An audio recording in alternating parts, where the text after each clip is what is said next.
Hey everyone, how are you all? Hope you all are fine. So without wasting any time, let's start today's scary neighborhood Reddit story. I always thought the worst thing that could happen to a family in our quiet little suburb of Oak Ridge was a messy divorce or a foreclosure, but I was completely wrong. My best friend, Chloe, lived in the kind of house that looked like it belonged on a postcard, with a perfectly manicured lawn and a wraparound porch where her dad, Arthur Vance, would sit on Sunday mornings drinking black coffee. Arthur was a pillar of our community, a successful architect who volunteered at the local food bank and always had a warm smile or a helpful piece of advice for anyone who crossed his path. I practically lived at their house during our teenage years because my own home life was chaotic, with my parents constantly arguing and ignoring me for weeks on end. Arthur became a second father to me, the kind of man who would ask about my grades with genuine interest and cook massive pancake breakfasts for us every single weekend. But looking back now, I realized that the warmth he projected was just a carefully constructed mask designed to hide the absolute rot that lived underneath his skin. It all started to unravel during the summer after our sophomore year of college, when Chloe and I moved back home to save money while working seasonal jobs. Chloe's mother had passed away from cancer when we were freshmen in high school, so it had been just Chloe and Arthur in that massive house for years, creating a bond between them that I always thought was incredibly sweet, if a little intense. Arthur was fiercely protective of her, which seemed normal for a single father, but that summer, his protectiveness began to morph into something suffocating and strange. He started tracking her location on her phone, claiming it was just for her safety because of some recent break-ins in the next town over, and he would get visibly agitated if she was even 10 minutes late coming home from her shifts at the local bookstore. Chloe brushed it off as him just being a lonely, aging father who was terrified of losing his only daughter, but I started to notice a weird tension in their house that had never been there before. The first real red flag happened on a rainy Tuesday evening in July, when Chloe and I were sitting in her living room watching a movie while Arthur was supposedly working late at his firm downtown. I needed to find a phone charger, so I wandered down the hallway toward Arthur's home office, thinking he probably had an extra one plugged into his desk. The door was usually left open, but tonight it was firmly locked, which was unusual because he never minded us going in there to use the printer or borrow a book. As I turned the doorknob, I heard a faint, rhythmic thumping noise coming from somewhere beneath my feet, vibrating slightly through the old hardwood floors of the hallway. It sounded like someone dropping heavy sacks of flour or maybe moving heavy furniture around, but it was coming from the basement, which was weird because the only entrance to the basement was through a door inside Arthur's locked office. I stood there for a long moment, pressing my ear against the cool wood of the office door, listening to that strange, muffled thudding until it suddenly stopped, replaced by a dead, heavy silence. When I went back to the living room and asked Chloe if her dad had come home early without us noticing, she looked at me with a confused expression and told me his car wasn't even in the driveway. I tried to tell myself it was just the old plumbing or the house settling in the heavy rain, but that dull, heavy thumping stayed with me, scratching at the back of my brain for the rest of the night. A few days later, Arthur invited me to stay for dinner, and everything seemed completely back to normal on the surface, with him laughing and asking about my summer classes while carving a roast chicken. But as I watched him handle the heavy carving knife with absolute, clinical precision, a sudden and inexplicable chill washed over me. I noticed a small, fresh scratch running across the back of his right hand, partially hidden beneath his watch band, and when he saw me looking at it, his smile didn't fade, but his eyes turned incredibly cold for a fraction of a second. He smoothly explained that he had scraped it against some exposed rebar at a construction site he was supervising, but the way he said it felt rehearsed, like a speech he had practiced in the mirror before coming upstairs. Over the next few weeks, the atmosphere in that house grew increasingly oppressive, and Chloe began to change, losing her usual bubbly energy and becoming quiet and withdrawn. She confessed to me one afternoon while we were sitting in my car that her dad had started going through her room while she was at work, rearranging her things and looking for something he wouldn't name. She told me she had found him standing in the middle of her bedroom in the middle of the night, just staring at her while she slept, and when she woke up and asked him what he was doing, he just whispered that he was making sure she was safe before walking out. I told her that was completely insane and that she needed to come stay at my house for a while, but she shook her head, crying softly and saying she couldn't just abandon him when he was clearly going through some kind of psychological breakdown. She felt a profound sense of loyalty to him, believing that his erratic behavior was just a delayed manifestation of grief over her mother, and she refused to see that the man who raised her was transforming into a stranger. My suspicion turned into outright obsession when the local news reported the disappearance of a 22-year-old college student named Maya Lin, who had vanished after leaving a cafe just 3 miles from our neighborhood. The news anchor showed a photograph of a beautiful, dark-haired girl with a bright smile, and my stomach dropped when I realized that Maya worked at the same bakery where Arthur bought his morning pastries every single Tuesday and Thursday. I sat on my bed, staring at the television screen as fear began to curl in my gut, connecting dots that I didn't want to admit existed. I remembered that on the night Maya went missing, Arthur had been late coming home from work, and Chloe had mentioned that he seemed incredibly exhausted and dirty when he finally arrived, rushing straight to the laundry room to wash his clothes. I tried to tell myself I was being a terrible person for even thinking these things about a man who had been nothing but kind to me, but the human mind has a strange way of recognizing danger before it fully understands it. I started paying closer attention to Arthur's routines, keeping track of his comings and goings from across the street while pretending to read on my porch or wash my car.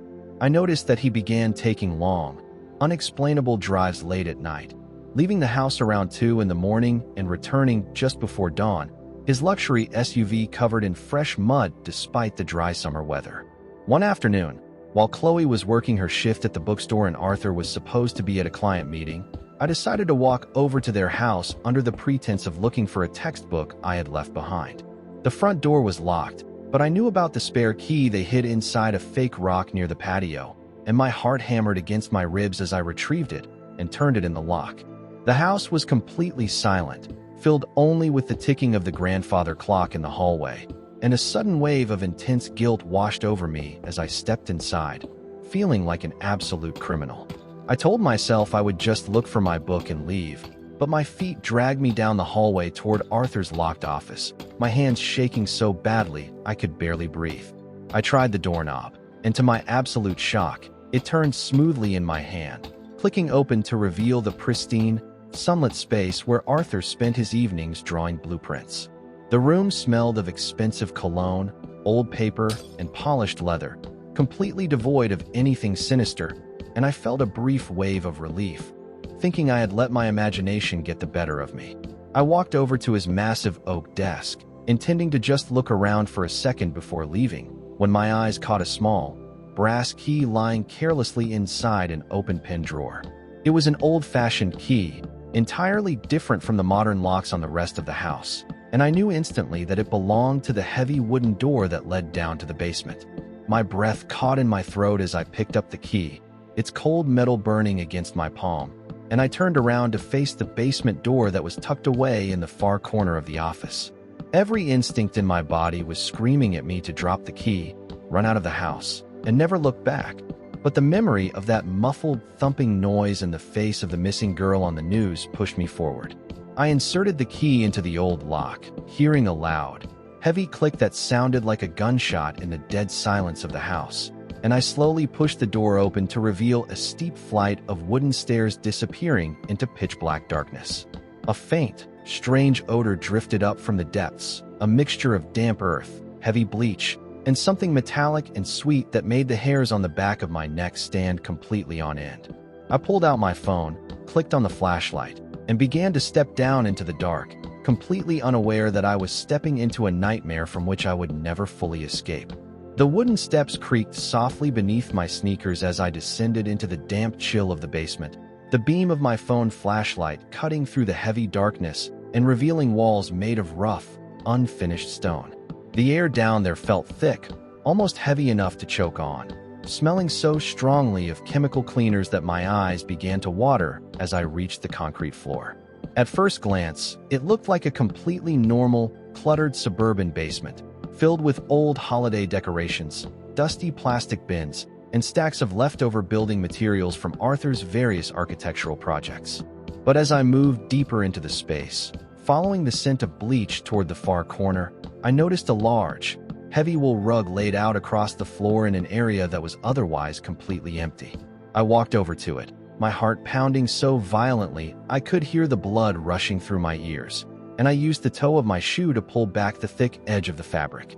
Beneath the rug lay a solid steel trapdoor, set directly into the concrete floor and secured with a heavy, digital keypad lock that gleamed in the light of my phone. I stared down at it, a cold dread washing over me as I realized that Arthur hadn't just built a basement. He had constructed something entirely hidden beneath the foundation of his own home. I knelt on the cold concrete, my fingers trembling as I stared at the glowing blue numbers of the keypad, desperately trying to think of what code a man like Arthur would use. I tried Chloe's birthday, then his late wife's birthday, and then the address of the house, but each attempt was met with a harsh, red beep that felt like a physical slap to my chest. I knew I only had a few minutes before someone might come home, so I took a deep breath, forcing myself to think like the meticulous, detail-oriented architect that he was. I remembered a framed architectural sketch hanging in his office upstairs, a drawing of his very first commercial project that was dated October 12, 1994, a date he frequently referred to as the day his career truly began. With shaking fingers, I pressed the numbers 1, 0, 1, 2, 9, 4 into the keypad and held my breath as a low, mechanical click echoed through the silent room, followed by the soft hum of an automated deadbolt sliding open. I grabbed the heavy steel handle of the trapdoor and pulled upward, straining against the weight until it swung open on perfectly greased hinges, revealing a narrow set of concrete steps leading even further down into the earth. The smell that hit me this time was overwhelming, a sickening wave of old copper and rot that completely overpowered the scent of bleach from upstairs, causing me to gag and cover my mouth with my shirt. I crept down the concrete steps, the flashlight beam trembling violently in my hand as I reached the bottom and found myself standing in a small, windowless bunker that looked like it had been designed by a professional. The walls were made of thick, poured concrete, lined with acoustic soundproofing panels that explained why the thumping noises I had heard upstairs had been so faint and muffled. In the center of the room stood a heavy wooden work table, and neatly arranged on the wall behind it were rows of tools that no architect would ever need for a blueprint, including heavy leather restraints, surgical instruments, and rolls of industrial plastic sheeting. But it was what lay on the corner of the table that made my lungs completely freeze. A neat pile of personal items including a silver charm bracelet, a student ID card bearing the name of Maya Lin, and 3 other driver's licenses belonging to young women from neighboring towns who had gone missing over the last 5 years. My mind completely fractured in that moment. The reality of what I was looking at crashing into me with the force of a tidal wave as I realized that the man who had cooked me pancakes, the man who had comforted Chloe when her mother died, was a monster. I felt a sudden, desperate urge to vomit, my legs turning to water as I backed away from the table, my flashlight beam catching a digital camera and a stack of printed photographs neatly filed in a plastic organizer. I forced myself to walk over and flip through them, my eyes filling with tears of pure horror as I saw pictures of the missing women, bound and terrified, staring into the camera with eyes that pleaded for mercy that Arthur Vance was incapable of giving. The last few photos were of Maya Lin, taken in this very room, and the realization that she had been alive down here just days ago while Chloe and I were watching movies upstairs made me completely lose my breath. Suddenly, a loud, heavy sound echoed from the floor above me, the unmistakable slam of the front door followed by the heavy, rhythmic footsteps of Arthur's leather dress, shoes walking down the hallway toward his office.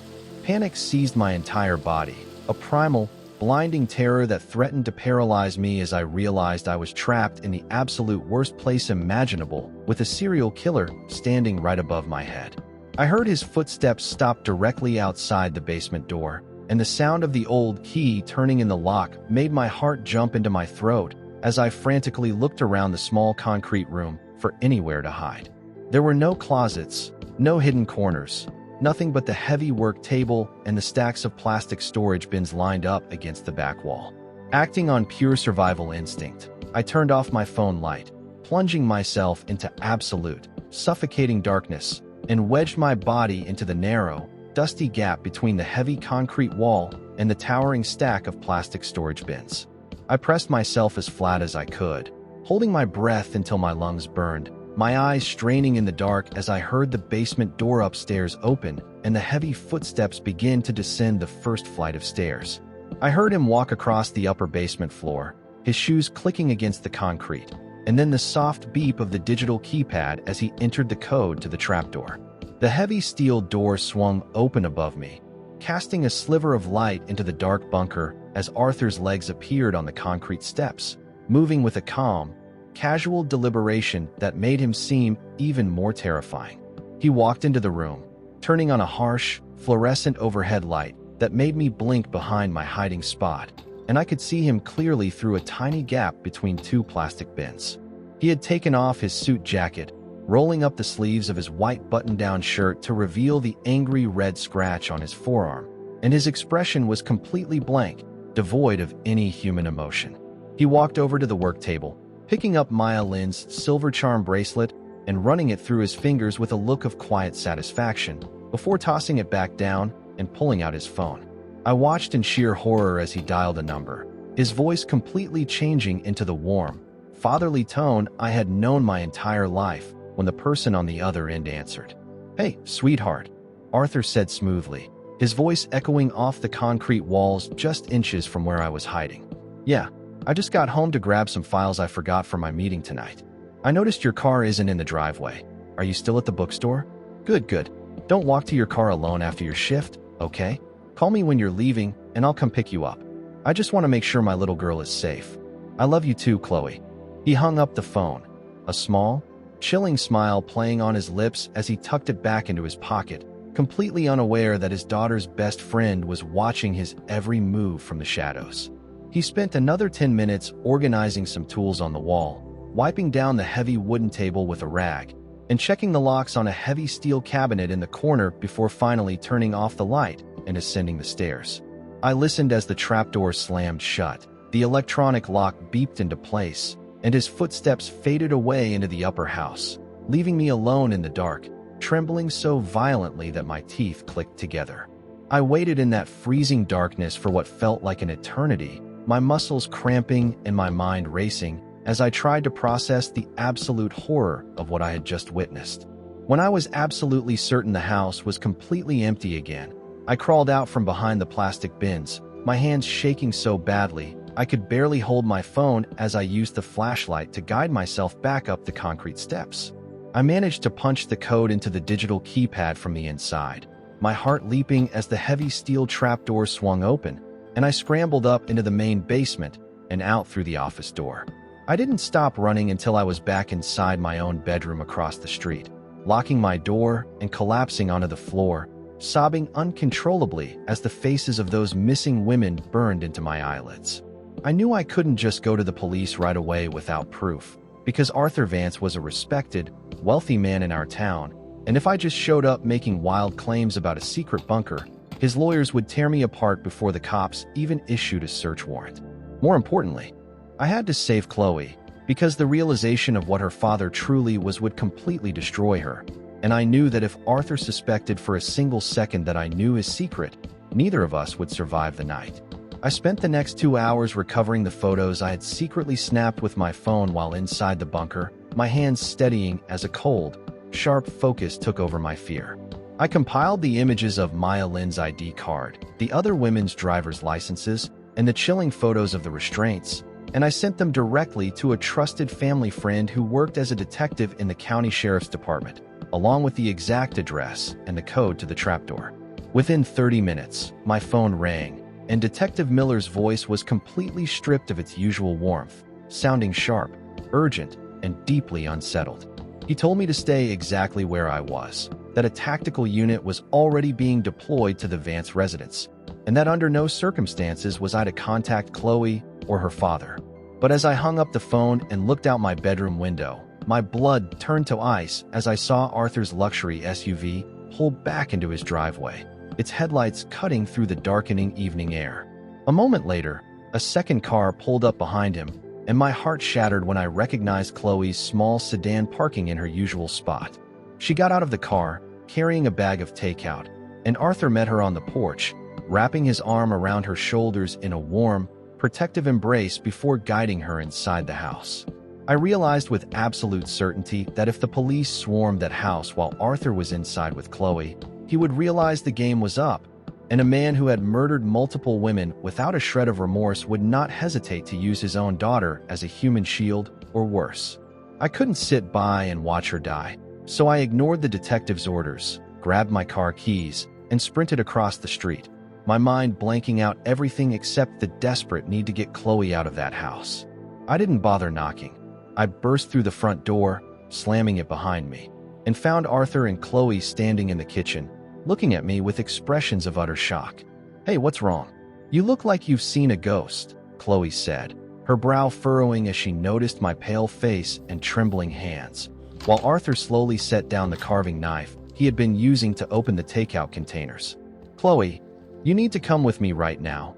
Your dad is lying to you about everything," I screamed, my voice cracking under the weight of pure terror as I pointed a shaking finger at Arthur, whose expression instantly shifted from confusion to a cold, predatory stillness. "What are you talking about? Are you out of your mind?" Chloe asked, backing away from me toward her father, who smoothly stepped in front of her, his voice dropping into a low, menacing register that sent shivers down my spine. "I think you need to leave our home immediately," Arthur said, taking a slow step toward me, his eyes locked onto mine with a terrifying intensity that told me he knew exactly what I had done. "You're entering our house uninvited, screaming nonsense, and frightening my daughter. Leave before I call the police." "Go ahead and call them, Arthur. I know about the bunker. I know about Maya Lynn, and I know about the trapdoor under the rug in your basement," I roared, the words pouring out of me in a desperate torrent as Chloe gasped, looking between me and her father with eyes full of sudden, horrific confusion. The moment the word bunker left my mouth, the mask that Arthur Vance had worn for decades completely shattered, his face contorting into an expression of pure, unadulterated rage that didn't look human. He didn't deny it. He didn't make an excuse. Instead, he lunged across the kitchen island, his hand gripping the heavy carving knife as he charged directly at me with a terrifying speed. Chloe screamed, a sound of pure agony and betrayal, as she tried to grab his arm, but he violently threw her against the counter, sending her crashing to the floor as his focus remained entirely locked on ending my life.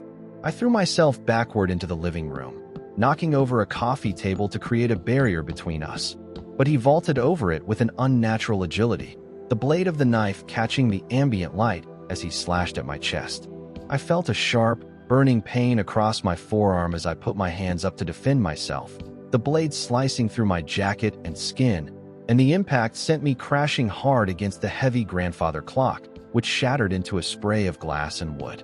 Arthur loomed over me, raising the knife for a final, fatal plunge, his eyes completely empty of any humanity, when suddenly Chloe slammed into his back with all her weight, wrapping her arms around his neck and screaming for me to run. He stumbled forward, roaring in frustration as he grabbed Chloe by her hair, slamming her against the wall with a sickening thud that made her collapse to the ground, semi-conscious. Seeing my best friend lying helpless on the floor sparked something primal inside me, overriding my terror with a surge of pure, defensive rage. I grabbed a heavy brass table lamp from the side table and swung it with everything I had left, striking Arthur squarely across the side of his head with a loud, metallic crack. He staggered backward, the knife slipping from his fingers as he clutched his bleeding temple, his eyes glazing over for a crucial second as he dropped to his knees on the hardwood floor.